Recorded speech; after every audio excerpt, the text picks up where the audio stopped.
Is the next era of wide receiver U on the way to Baton Rouge? We've got an update. It's Locked on LSU. Let's go.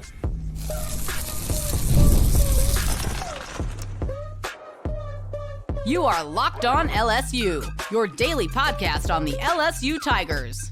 Part of the Locked On Podcast Network, your team every day. Okay, let's get it. It is Locked on LSU, your team every day. I'm your host, Matt Moscona. Thanks so much for making this your first listen. We're free, available wherever you get podcasts, of course, on YouTube as well. So please subscribe. As always, one of the fastest ways to help us grow is by leaving your comments below. So thank you sincerely for that. Baseball was supposed to play Nichols on Wednesday night. Game got postponed due to cold weather. What does that mean? How do they assign and adjust? We'll get to that here in just a smidge. But it's that time of week, our weekly visit with Shea Dixon from On 3, the Bengal Tiger. When it comes to following and covering LSU recruiting, there's just nobody better. Shay's been doing it a long time, and he's simply the best. So we call on him weekly here, and we get an opportunity to hit the high points in LSU recruiting. And they're still in a dead period right now, so the coaches are getting an opportunity to exhale a little bit before spring practice starts next month. And, of course, when spring starts, the dead period's lifted, and you'll have recruits galore coming to campus again. But there was an interesting tidbit with Ethan Feaster. His nickname is Booby. So if you look it up, you'll look up Booby Feaster. And he's a guy out of DeSoto, Texas. Ed Ingram, Jalen Mills, a couple of guys out of DeSoto who have come through the LSU program, had a lot of success there. Feaster is a 6 foot, nearly 6'1", 175-pound receiver. But he's an interesting test case because he just reclassified. Okay, so think about how we spent the past months talking about Jakeem Stewart. Jakeem Stewart from New Orleans was the number one player in the country for 2026. He reclassified for the class of 2025. He's now at Southern Cal. So basically, he graduated high school a year and a half early. At the midway point of his junior year, he graduated. Now he's at USC. Well, Booby Feaster is essentially going to do the same thing. He was a 2027 prospect, 5-star top receiver in the country for 2027, meaning he just finished his high school. He's in his high school sophomore season right now. Same class as Elijah Haven, a lot of guys we've talked about. So 2 more years of high school. Well, Feaster announced last week he is reclassified for the class of 2026, meaning he will graduate in December and be on somebody's campus for next spring. So effectively, midway point of his junior year, he's graduating, and then he's going to be on a college campus. So why do players do this? It's certainly a lot of it has to do with NIL and the opportunity to make money now. But Feaster is a guy that we can't lose sight of this. Don't take your eye off the ball here. This is a guy similar to Jakeem Stewart in the sense that he's the best player in the country at his position for his class. So now he reclassifies, and he's part of the 2026 class. So his ranking and rating and stuff will drop a little bit. So he's a consensus 4-star. So in 2027, had he stayed in his class, 5-star, number one receiver in the country, consensus, all that stuff. Reclassifies. So now he's part of the 2026 class. In the composite, he is a 4-star, number 91 nationally, the 17th best receiver. But remember, this is a guy who just finished his sophomore year of high school. So on Rivals, for whatever it's worth, still has him as a 5-star and the number 15 overall player in the country. That's for 2026, reclassified. On 3 has him as number 73, 24/7 has him as number 67. So he's still a consensus top 100 player in the country. A year early. So I asked Shea Dixon about Ethan Booby Feaster and LSU's opportunity to land him. Here's what Shay had to say. Yes. So that's on first name is not really Booby, but that's what everyone calls him. And I think that's what he will officially show up as when you put him into the athletic directory or, roster of whatever school he goes to. But he's been a star at DeSoto for his freshman year on, and that's really hard to do at wide receiver in East Texas. And then Jalen Mills and Ed Ingram, a number of guys have come out of that program to LSU and been very successful. And they send guys all over, especially at Texas, A&M, all those schools. But he kind of sent a little bit of the shockwaves came when a week ago he was considered one of the best receivers in next year's class. Well, now he's reclassified, and now he's in the current class. Well, LSU already has commits from two of the best receivers in Louisiana, including two guys who made first-team All-State, and Kenny Darby out of Airline, who led the state receiving. And they've got the lead for Jabari Mack, a Destrian kid who's a top 50 player in the country and the number one ranked receiver in the state. And they're really in it with Tristan Keys, who is at my alma mater, Hattiesburg High, in South Mississippi. Look, Hattiesburg's closer to Baton Rouge than Ole Miss and Starkville are, and Tuscaloosa, or wherever other SEC schools might be recruiting them. And we saw it work with P.J. Woodland out of Hattiesburg. They just got Tyler Miller out of Laurel. So they're hitting that Pine Belt area. Donovan Tate just got promoted into a bigger recruiting role at LSU. He went to Hattiesburg High around the same time I did, so they've got connections there.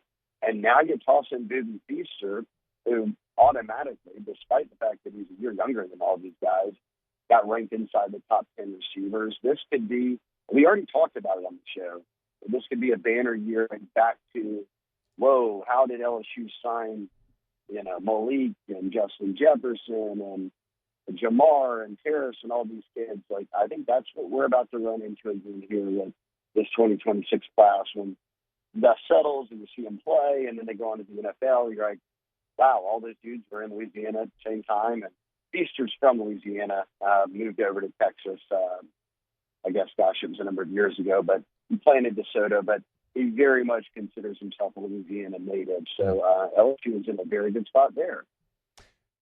That is a fascinating test case, because you're talking about a guy who considers himself from Louisiana, who is from Louisiana. He's playing high school football in Texas right now, but he's from Louisiana, and very much has LSU in the mix. But as you heard Shay say there, LSU already has a very stacked receiver class for 2026, and they're very likely going to add Jabari Mack as well. When I look at Feaster, I can't help but think of Jakeem Stewart. And I'm not saying this is right or wrong. It's just the way I feel about it. Okay? And you may feel differently, and that's okay. But as the sample size grows in the NIL and the portal era, we're going to have more examples to illustrate why things are the way that they are. And one of the things I also asked Shay is why, because it didn't feel like over the many years I've been doing this and having these conversations with Shay that we talk a lot about guys reclassifying. Sometimes you'd see it with quarterbacks. Colin Hurley did it a year ago, by the way. But you're seeing it a little more frequently now. Quinn Ewers famously reclassified and ended up at Ohio State for a year and then transferred to Texas. And the reason Quinn Ewers reclassified and signed with Ohio State was they paid him a 7-figure NIL deal. And the reason Jakeem Stewart just reclassified and signed with USC is because they paid him a 7-figure NIL deal. So I can't help but think that Feaster is probably looking around going, okay, I can get a year and a half earlier to a 7-figure NIL deal. And that might be unfair to the young man. By the way, if that's what he's doing, good for you. If someone's going to pay you that kind of money, go get it. Go get it while you can. Y'all know how I feel about NIL. I'm the most extreme pro NIL, pro portal guy in the country. Go get your money.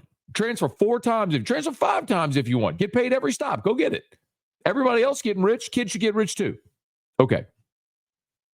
But I just don't know that I look at LSU as the team that is going to be willing to pay a high school junior the top bidding amount. We just saw this. They didn't do it for Jakeem Stewart. They didn't do it for Cade Phillips. They didn't do it for Bryce Underwood. If you weren't going to go into a bidding war for what is classified as a transcendent number one quarterback in the country, you're not going to do it for a wide receiver. Now, if Feaster wants to be an LSU Tiger, and I'm sure LSU will put together a great package for him, NIL and rev share and all that stuff, great. But one thing I really never worry about is LSU's ability to recruit and develop wide receivers because they are everywhere in Louisiana. We'll keep you posted. Shea Dixon wasn't done, though. Got an update on another top player for the class of 2026. Lamar Brown has named his leader. You'll hear it next. Locked on LSU, your team every day. Attention, Locked On LSU fans. The future of college sports is here, and it is transparent. Before the Roy app, NIL negotiations often happened under the table, and fans didn't have a clear way to directly support the athletes that they love. Now, with Roy, you get to be a part of the change and to support LSU athletes in the most transparent way possible. Roy is an NIL app, and it allows you to choose the player you want to support, decide how much you want to contribute, and receive exclusive content from the athletes that you back. And the best part, if your player transfers, you get your money back. It's a risk-free way to show your support. The Roy app is giving fans control. No more uncertainty. Now you can provide transparent, impactful support and help shape the team and the future of college sports with your contributions. So download the Roy app now from the App Store. Start backing the Tigers and LSU athletes the way they deserve, with transparency, trust, and real impact. This is the future of college sports. Join now by downloading Roy and supporting your favorite players. So, Ethan Booby Feaster is a guy who might very well be leaning toward LSU.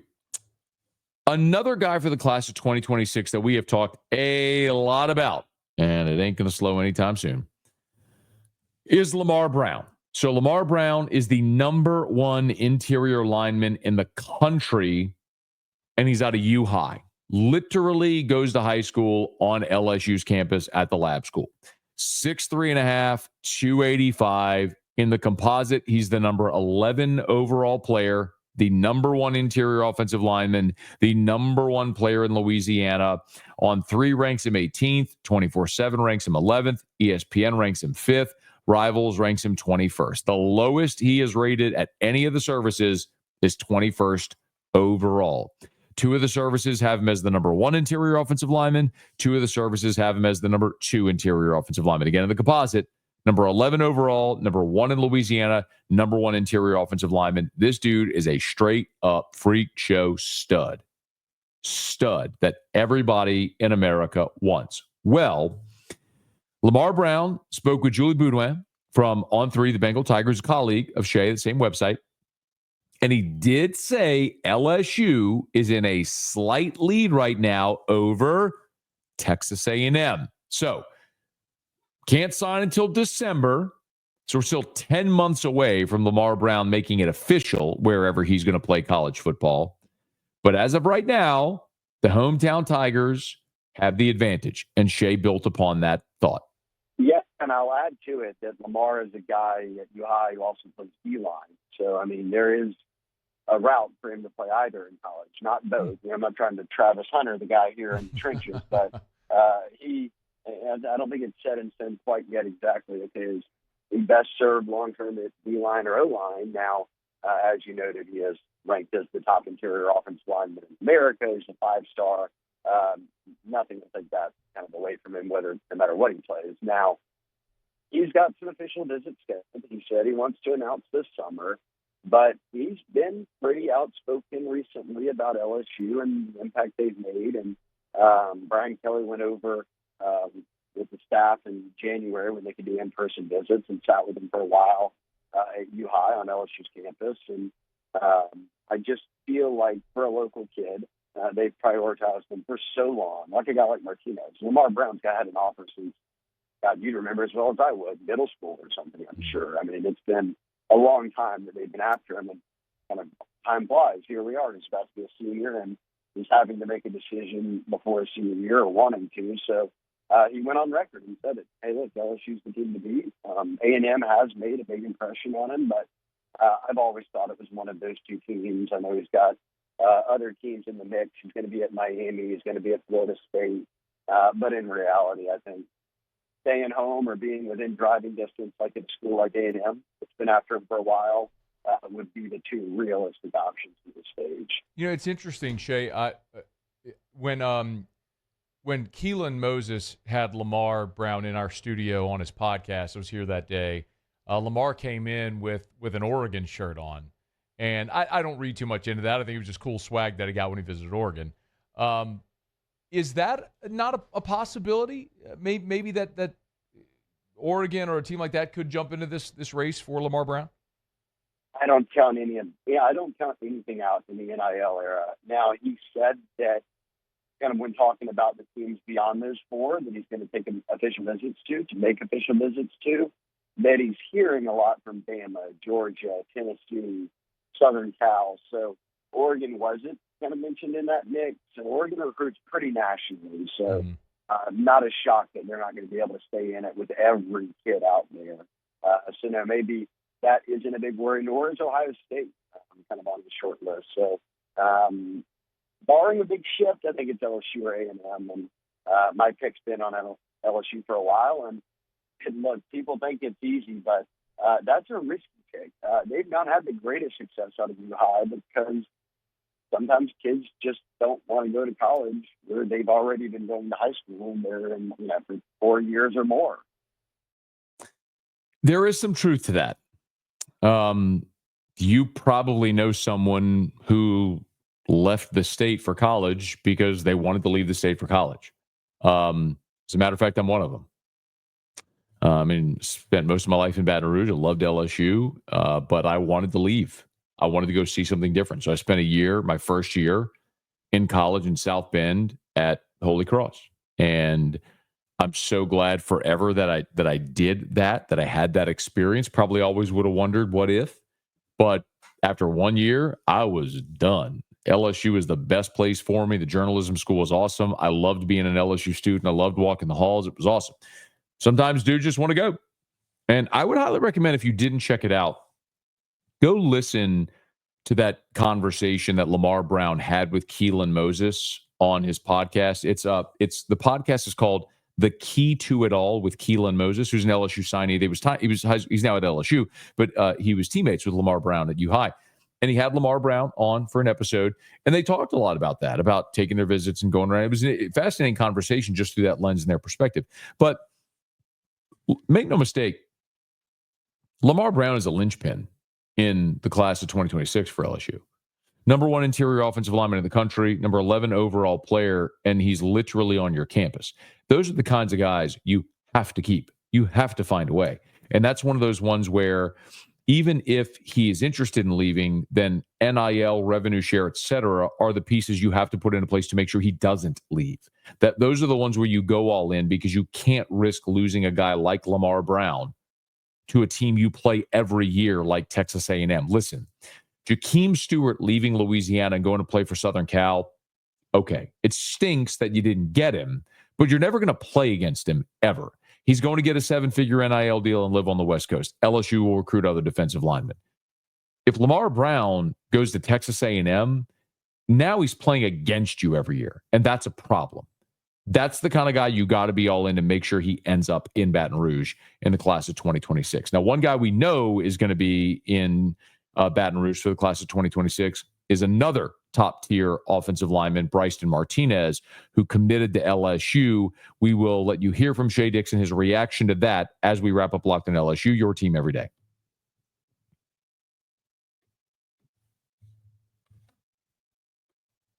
So Bryson Martinez pledged to the Tigers since last we spoke to Shea Dixon. And Bryson Martinez out of East Ascension is a big-time offensive tackle, 6'5", 290, number 59 nationally, number 8 on the offensive line, number 5 player in Louisiana. We've talked plenty about this class of 2026 and how it's a bumper crop in the state of Louisiana and how you got to get the best players. When you look at the state of Louisiana for 2026, you got 6 guys in the top 80 or so nationally. You got to get all these guys to stick around. You got to get all these guys to stay home. That could be the core group of a championship team. Well, Bryson Martinez becomes the 3rd of those top 6 to commit to the Tigers. Here was Shay on Martinez. Yeah, this is a big time pickup for a number of reasons. This 2026 class, which are all the guys that are about to be seniors, and the next wave of guys that will sign out of high school, is really deep in Louisiana. I mean, they've had double-digit offers out since a lot of these guys were sophomores. Bryson Martinez got his after his freshman year. And I can remember, Matt, people in Gonzales and East Ascension area sending me cut-ups of him in middle school and being like, yo, this guy's going to be legit. And sure enough, he's 6'5", 290 or whatever as a rising senior, and is ranked unanimously. No recruiting service has him ranked outside of the top 10 offensive tackles anywhere in the country. So last year, or this past cycle, I should say, both in the portal and high school, really, way more interior and guard heavy than tackle, right? To start at the tackle spot with the top 10 tackle from a local kid who, in a deep state cycle next year, like I said, was a top 5 prospect in Louisiana. That's exactly what you want. So I think that it's one of those things where a local kid says, hey, look, I could either dive into a wave of spring visits and everybody's still calling me, or it's the dead period right now, so we're not taking visits. And I think it kind of settled into the reality of, look, it's a 30-minute drive from my high school to Tiger Stadium. My family can be around, grandma, everybody. So this decision was one I think that kind of in his mind was made when he got that offer at summer camp after his freshman year. I think it's also massively important because if you look at the future of the offensive line, what's going to happen in 2025, you've got 2 transfers in Braylon Moore and Josh Thompson, 2 guys that are mercenaries, and they're gone after that year. Now, you've recruited well, right? You've got Solomon Thomas, you've got Carius Kern, you've got Weston Davis, Cohen Eccles, you've got good young talent. But we've also seen so many guys in the portal era leave. They don't wait their turn. So you can't just assume that everybody that's been here will continue to be here waiting their turn. If you have guys like Lamar Brown and Bryson Martinez within Lamar Brown on campus, Bryson Martinez 20 minutes from your campus, you got to get these guys here and you got to develop them and develop a relationship with Brad Davis and let them be key impact guys as you build toward the next championship roster, hopefully after the 2025 championship. But long way to go. We always appreciate Shea Dixon for his time here on Locked on LSU. My full conversation with Shea Dixon from After Further Review, you can hear wherever you get podcasts or YouTube. Just search After Further Review or AFR LSU. You can hear the full conversation there. One quick note before we get out of here. LSU baseball was supposed to play on Wednesday night against Nichols, but temps plummeted into the 30s, the wind chill in the 20s. And so LSU and Nichols collectively made the decision, hey, let's not play this game. Probably the right decision because especially early in the season where pitchers are working up their endurance and it takes longer to get hot and get ready to go, you don't want to play a game when the wind chill is in the 20s. It's miserable for the fans. It's not going to be healthy for the players either. And there's so much standing around in baseball as well. It's not like in football when you're playing in the snow and there's this constant movement, you're running, your blood's flowing until you heat up. This would have been a bad situation, a potentially a risky situation early in the season. There's no reason to play it. So LSU and Nichols decided they postponed the game. So here's what'll happen now. They'll play this game on Monday at Alec Box Stadium. So LSU will host Nichols on Monday. So they'll play Omaha Friday, Saturday, Sunday, Nichols on Monday. So it'll be a 4-game weekend for LSU. And then the game at Nichols will be made up on April the 8th. So that's a Tuesday. So LSU will make up that game on Tuesday, April the 8th, when they'll go down to Thibodaux. And by then the weather should be, much, much, much, much, much nicer. for what it's worth, the Tigers did not have a midweek scheduled for that week. That's between the Oklahoma and Auburn series. That was going to be an open midweek. Now they've rescheduled the Nichols game there. So the Tigers will head down to Thibodaux on April the 8th to take on the Colonels. The one bummer is we were all anticipating seeing Gavin Guidry make his season debut against Nichols, be it in a starting role or first out of the pen or whatever it would have been. But I guess it'll have to wait. Maybe we see Gavin Guidry this weekend, maybe first out of the pen on Friday against Omaha. I don't know what it'll be, but we'll see. They're not going to go another weekend without letting Gavin Guidry get on the mound. So we've waited long enough, and we'll see him. LSU against Omaha Friday out at the box, Friday, Saturday, Sunday, and then Nichols on Monday at the box. Okay, that'll do it for us here on today's episode of Locked On LSU. Thanks so much for making us your first listen every single day. Now for your second listen, go check out Locked On College Basketball with Isaac Shade and Andy Patton. Don't wait for March. Be the most informed college basketball fan now. Find Locked On College Basketball on YouTube or wherever you listen to podcasts. Hey, if you're on podcast, please subscribe on your favorite podcast app. Rate us, leave a review. If you're on YouTube, please smash that like button, subscribe to the channel, and hit the bell so you're notified whenever we post a new video. And let a friend know if they love the Tigers. We got you here every single day for Locked On LSU, your team every day.